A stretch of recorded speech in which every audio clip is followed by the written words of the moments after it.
नमस्कार दोस्तों, मैं हूं कुबेर और आप देख रहे हैं ओबीएन यानी वन भारत न्यूज़। दोस्तों, चुनाव हो चुके हैं। चुनावों के परिणाम आपके सामने हैं और अगर अपन बात करें तारानगर विधानसभा क्षेत्र की, जो सबसे हॉट सीट माना जा रहा था, जहां दोनों के प्रचार में दोनों पार्टीज़ के बड़े से बड़े नेता आ चुके थे मैदान में। चाहे अगर अपन कांग्रेस की बात करें तो कांग्रेस के दिग्गज नेता राहुल गांधी, सचिन पायलट, अशोक जी गहलोत तक यहाँ पर आ चुके थे। और अगर अपन बीजेपी की बात करें तो मोदी जी स्वयं, प्रधानमंत्री महोदय स्वयं तारानगर में आए थे ताकि वो अपने पार्टी के सदस्य को सपोर्ट कर सकें, उनका सहयोग कर सकें। पर हुआ क्या, सबके सामने है।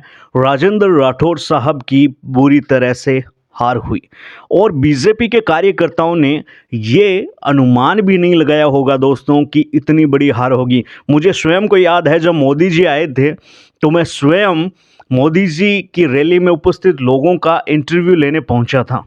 जब उनसे बात कर रहा था तो लोगों का यहाँ तक कहना था कि इस बार 35,000 पार आएगा। कितने वोटों से जीत सकता है आपके अकॉर्डिंग? 30,000 वोटों से आगे 30,000 वोटों से जीत सकते हैं। राठौड़ साहब यहाँ आएंगे और आएंगे और 20 और 25,000 से राठौड़ साहब तारनगर से विजय होंगे। बहुत बड़े मतों से जीत होगी राठौड़ साहब की, प्लस 25,000 से प्लस ही होगी।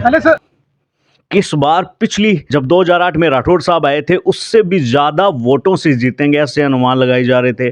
पिछली बार 17,000 से, अब 34,000 से होगी राठौड़ साहब की जीत। और नेता स्वयं और समर्थक स्वयं बहुत ज़्यादा जो थे वो आश्वस्त थे दोस्तों। पर जब रिजल्ट आया तो दोनों ही अचंभित रह गए। फिर लोगों ने अनुमान लगाना शुरू किया कि ऐसे कौन से कारण हैं जिसकी वजह से राठौड़ साहब हारे।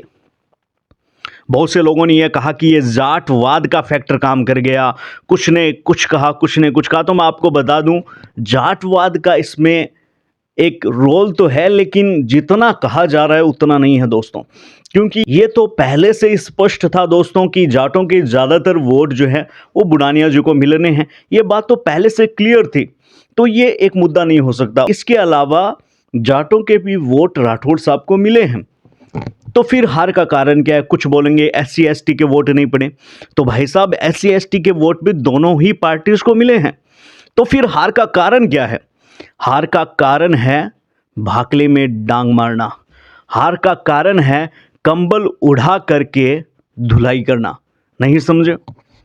राठौड़ साहब अच्छे से समझ चुके हैं कि इस बार जो उनकी हार हुई है उसकी वजह है खुद के लोगों का ही दगाबाज होना। तो स्पष्ट है कि इस बार हार का कारण है अपने ही लोग।